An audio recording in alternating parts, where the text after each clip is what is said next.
G'day punters, welcome back to the MacBet post-operation show where we take a look at the weekend of racing. We're a soldier down today. Johnny's up in Noosa with the feet up, but joining me is Tom Henjak. Tom, how you going? How you feeling? Yeah, pretty drained after a big 3 days of betting at the Sunny Coast Friday into Eagle Farm, into Sunny Coast again. I've got a nice tan over the weekend though, which is always good. Had a loss though, so we're licking our wounds, but looking forward to getting into the Sunny Coast Wednesday and Hippie on Friday, actually. Looking forward to that meeting, Christmas Eve. All right, it is time for our weekly segment, What Caught Tom's Eye. Tommy, you've taken us all the way out to Dalby here on Thursday, race A. What did you notice, mate? Yep, we're going to do a bad beat here. One for the Bold Pedro backers. It started $3.40, second favourite. It's jumping from barrier 8. The key here is the start. He's in the red and white colours and he jumps absolutely clean, pings the lids. Gary gives him a little bit of a dig and he actually hunts him across to find the lead, and then he grabs hold. This is a horse who's generally ridden a bit neutral, so when he pinged the lids, I think Gary might have panicked a little bit, and the day played, you wanted to be coming down the middle. So being leaders back in a slow run race isn't really ideal. The eventual winner is a pair back in the pink, saddlecloth number 3, the grey horse. As you can see, there's a lot of horses back in the field pulling their heads off. That's how slow they're going. But Brendan Newport on the eventual winner is able to start getting momentum around the back there, keeping in line with that semi-trailer out the back. He's coming wide now to the outside. And as you can see, Gary's a little bit in a pickle here. He's pocketed and he really should have been starting to edge off a little bit earlier. So now he's stuck with 2 dead set camels coming back in his lap. And the eventual winner's often gone down the middle of the track, which were the better lanes on the day. Gary eventually finds the gap now, starts to charge late, but it's too late, brother. The ship has sailed. If you were one of the supporters of Bold Pedro, you'd have every right to be vomiting all over your computer screen, because the way he finished off that race, being blocked from momentum a couple of times, he definitely should have been the winner. All right, that's what caught your eye this week, Tom. An absolute bad beat and a little bit of disgust with Gary Gearin there, a bit of a sledge. Yeah, I'm sure he's a nice guy, but it was just a poorly planned ride, in my opinion. He should have, when he jumped that well, I don't think he should have given it a dig, and he probably should have just sat there neutral, found a midfield position, and he would have rounded them up pretty easily in hindsight. All right, we'll keep an eye out next week. Hopefully it's not jockey. This isn't the jockey sledging segment. No, I'll try to avoid that. But I had to show that one because that was pretty bad. Yeah, I agree. All right, we are going to dissect the 9-race card at Eagle Farm from Saturday. Tom, before we dive into race 1, how'd the track play and did it play how we thought initially? So in the end, James, it kind of played a little bit like Doomben, like you needed to be up there on the speed. The times came out very, very fast, so it was hard to make ground on those leaders. Unfortunately for us, when we were sending out units in the morning, we thought it might tend to play a bit run on like it did the week previous. So it did hamper kind of our results in the end. All right, let's dive into race 1. So we backed Smokovey Cove here in the morning at $4.20, had a half unit on. Yep. So that's it, jumping from the inside gate in the pink and the blue colours. Sweated up enormously in the yard. It was coming off 38-day break off a failure at Ipswich. Van Dyke loves to give spells to his runners after a failure like that. And we kind of saw that would help it improve going into this run here. They didn't go out very fast. I think they went only 2 lengths slow to the 600. Glock's up there in the yellow cap. It's always a question at 1,200 meters. It still struggled to get that in a slow run race. Besky was probably a run short from the yard. It's gone okay. It might have a win in it this preparation. The resuming win at Toowoomba went okay. I thought Beltaria was pretty disappointing here. It's kind of run up to its figure last start in a Class 2 or Class 1, whatever it was at Caloundra, and I think it was entitled to do more. I know it was 3 wide on the back of, I think it was Fanar, but I thought it was pretty disappointing in the end. There's not really too much to take away from this race. The times are pretty ordinary. McCovey Cove's just got the dream run up the inside and narrowly got the job done in a blanket finish around some pretty ordinary horses. All right, we're diving into race 2 here, which was won by Dovetail Diva. Now, Tom, you had a few bets from the yard. You had half unit on A Miracle, 1 unit on Moto Miss, and another unit on Zucchina around the $8.50 mark. What do you think of this race? Yep, so on paper, it kind of panned out how I thought. Dovetail Diva would find a pretty easy lead. However, I did think Moto Miss would find a position, but Subret kicked up inside her, which made things very difficult, and she was cast out on a limb throughout in a very fast run race. My logic here was, even though Dovetail Diva will probably get an easy lead in front and do it in under her own steam, I thought she was questionable at the 1200. But gee, she proved me wrong in a big way. She's gone out 4 lengths faster than average and come home 2 lengths faster than average. So not only has she run 1,200 meters, she's run through a fucking brick wall to get the job done. So she's definitely one of the MacBet improvers for the week. Yep. I guess she's pretty underrated. Like, in her first preparation, it was very staggered. She debuted at Doom and caught 4 and 5 wide and still got the job done. She went straight to Group 3 enlisted level. Had a few gut busters there, and then the camp decided to back her up back in distance, and it just went all wrong. They gave her a freshen up, and she went really well there at Doomben, first up over 1,000 meters, chasing a hot speed, towing up the field, and then went to Caloundra and kind of stuck on okay in another fast run race. So I was a bit questionable on how much was left in the tank, but gee, she's putting it in an enormous run here. I know Zucchina was probably a bit unlucky, but she was very forward in the yard, which is why I was happy to have 1 unit on her. I think it was about $8.50. She's a very underrated filly as well, but she was just so fit in the yard. She had to run a race here. I know she was held up momentarily, but the speed they went up in front, she probably had a chance to run down the winner, but the winner was just too good. A Miracle went absolutely awful. I think she just hasn't handled Eagle Farm. Like, she looked perfect in the yard, the best I've seen her, and she just never went a yard. She didn't look comfortable at all at any time in the run. Moto Miss was cast wide. I thought she might get a position, but Subret and Spinksy ensured that wasn't the case. And other than that, there's not too much to take away from the race. Peroni was probably a run short. There wasn't real much intent there going back to last. She might have a run in her later in the track this preparation. But yeah, not much else to say there. The winner was just too good. Yeah, look, I was pretty much licking my wounds from this point onwards with Zucchina. I had an absolute tantrum, and I don't think I've recovered yet, actually. But nice to hear that Dovetail Diva went well. So yeah, like at first I thought, oh, they've probably gone. Like, she's just doing it by herself, making it look so easy, and she's just run serious time here. So it'll be interesting to see where she goes next. I guess maybe she could be a bit of a control freak, because this is the first time this preparation she's got a solo lead. All right, let's take a look at race 3 at Eagle Farm. Was won by Jetty, Muntz Trains. Tom, what did you think of race 3? Yep. So Bad Barista's ping to the front here, which was always kind of expected. Duplessis drops the anchor once he finds it. 1,400 meters was a big question mark for it. So it was hard in the market, because I think it was just going to find the lead in a slow run race. And the way the track had played in the first 2 races, they were running time. So it was hard for those back markers to make ground. Tamalade sort of held its position in the market. It was always going to get back in a slow run race. That's its racing pattern. It's definitely the best horse in the race, that's for sure. But it's always just going to find itself in sticky positions over these distances in slow run races. You can see her there at the back, Samantha Collett with the white cap. She's just trying to find the back of something to take her into the race. She's kind of trapped inside Good Soys, an Awesome Lad who weren't really going anywhere at the time. Jetty's the eventual winner in the yellow cap on the leader's back, just getting the perfect run there when Bad Barista edges off the fence in the straight and presents the run up the inside. second up in a slow run race, just had too big of a sprint.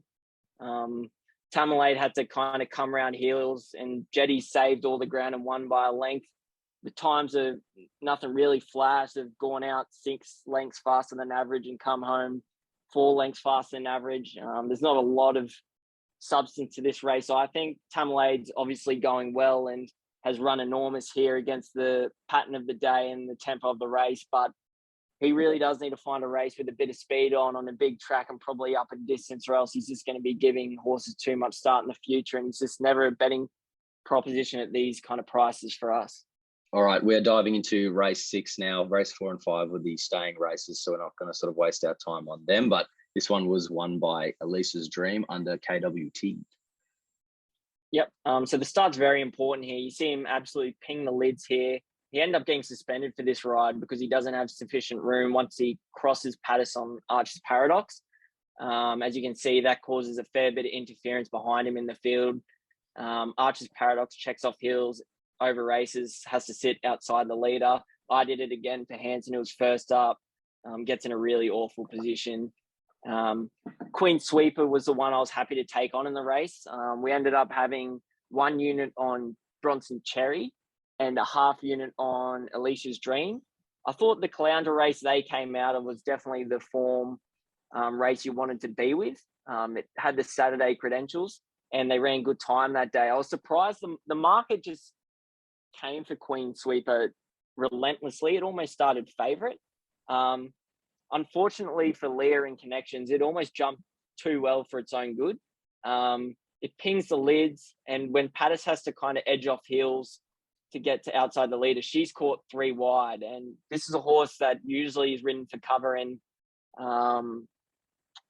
saved for one last shot. It's actually done okay to stick on the way it has. It's definitely kind of proved that it's up to this grade now. I think it's been able to back up the run that it had there at Caloundra in a Class 2 provincial race, and yeah, it's gone okay. But thankfully, Kyle's lifted the winner over the line here. I know he got suspended, but the horse is pretty genuine. It always puts in. I still think there's a little bit left in the tank with this horse. It's very progressive.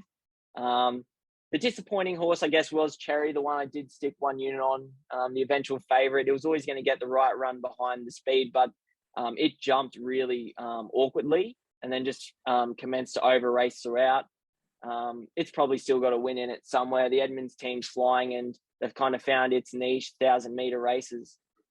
Okay, diving into race 7 here, we had 2 units on Rhapsody Rose in the morning at $2.80, and then Turbo threw another 2 on from the yard at $2.20. And I think this was also our early move during the week, so bit of a shit race to rewatch, but let's go into it.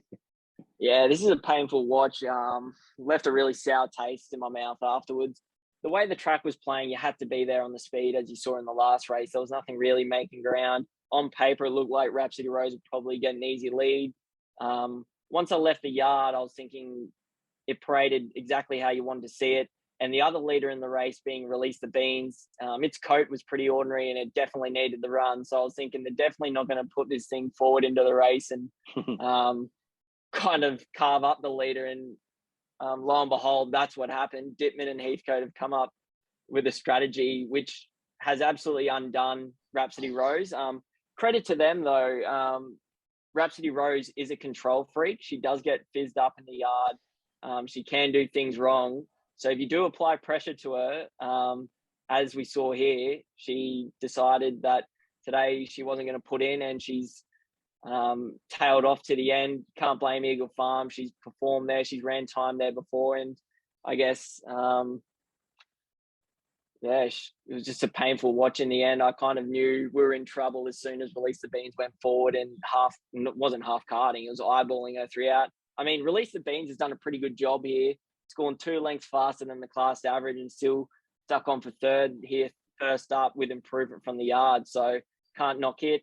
Mimi Lagarde, the one I haven't even mentioned yet, has gone like an absolute rocket. It's done something no winner did all day, and that's basically come from last in a moderately run race and destroyed them with the 7th fastest last 6 of the meeting and the 4th fastest last 400 of the meeting. It's a bit of a tongue twister.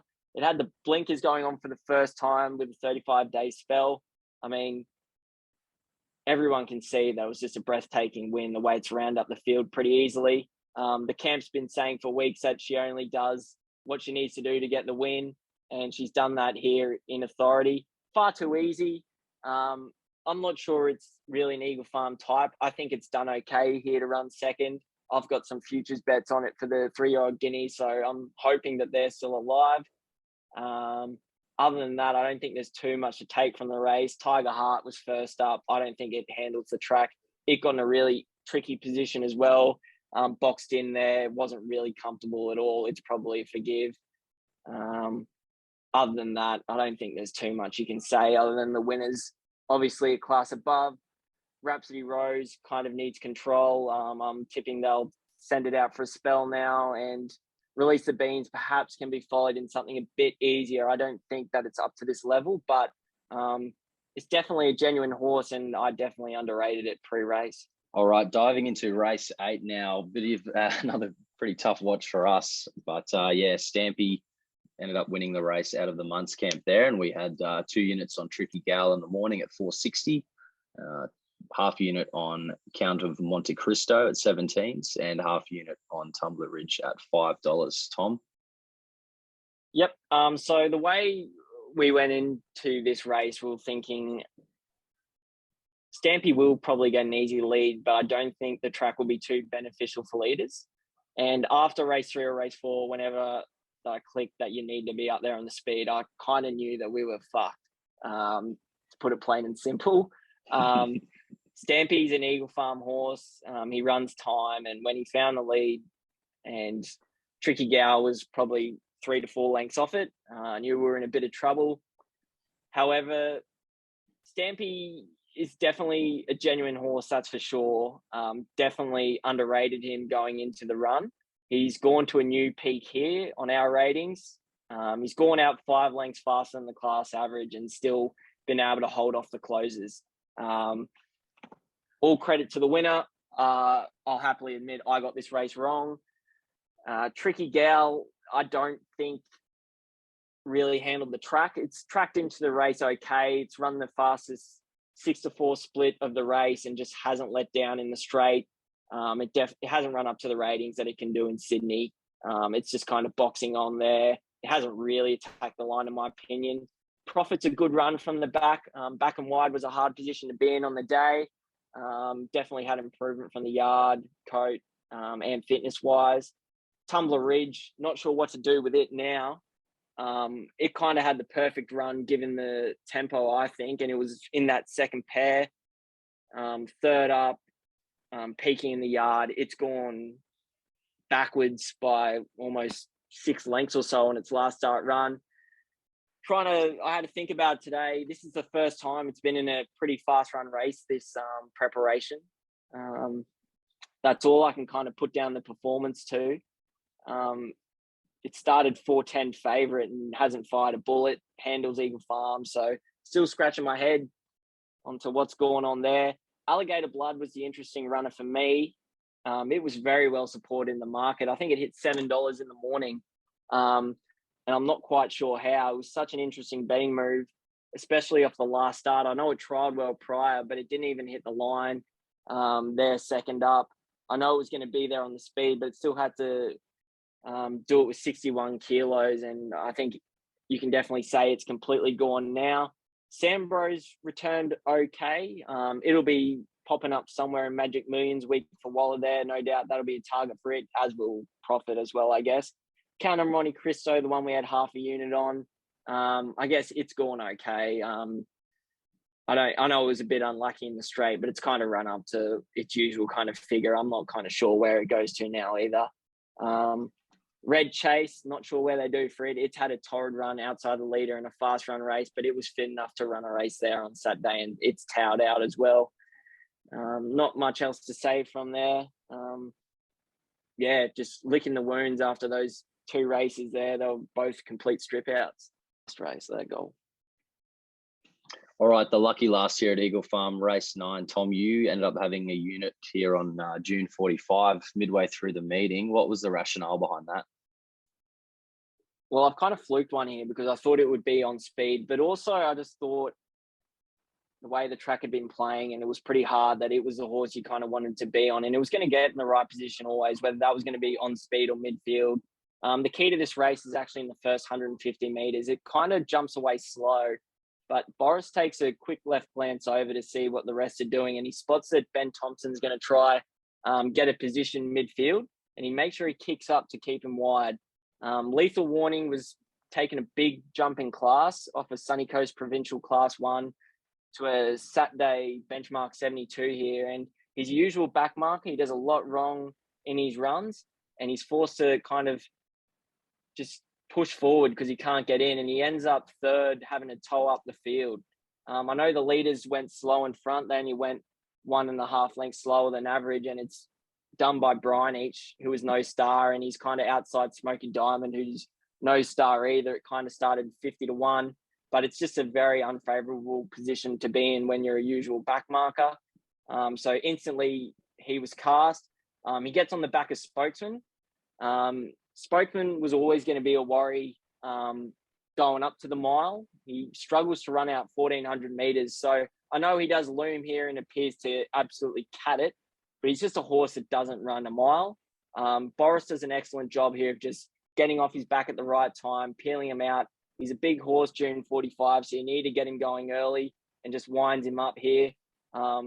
Luckily, we had Indian Dreamer on the inside, who has a habit of absolutely dogging it at the last parts of its races also. It's kind of run up to the usual figure you expect it to, but it's a horse that always gets back, and at $4 on a leaders track, it was one that I was happy to risk. Tessark, it's gone okay here. I know they've gone up to the mile here. I was suspect on it running a mile because it does a lot wrong. And I know it's kind of visually, it looks like it hit the line okay, but this was a pretty poor standard of race. They haven't run good time here at all. Cosmic Gossip's boxing on there for 5th or 6th up the inside, and it's no star either. The horse take out of the race is probably Take to the Limit. It was first up here, blinkers off. It probably has a race in it later in the preparation, but thankfully we're able to finish off with a winner, or else it probably would have been it would have been a dark day. All right, so just recapping on our results for the week for the service, we had a couple of sort of hard luck stories on the weekend, but overall things that have worked out all right for the week. We ended up losing just the 2 units in Queensland at about -5%.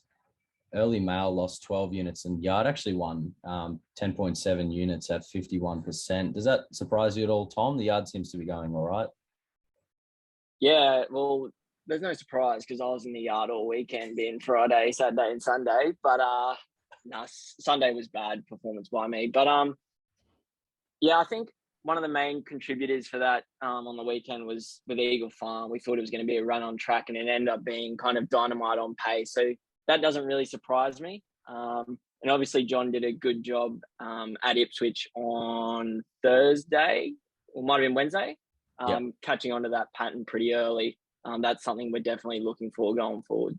Absolutely. And yeah, for the year, we're sitting at 12.4% profit on turnover, 307 units in front. So yeah, if you've stuck with $100 units throughout the whole year, you're up around $30,000, which well, when you look at that number, you can probably justify a subscription. Absolutely. And the Yard, 17% now. So we've sort of only just ticked that off in the last sort of few months, and that's just recorded at BSP. But traveling nicely, and looks like we're 10 days left in December, but looks to be another profitable month.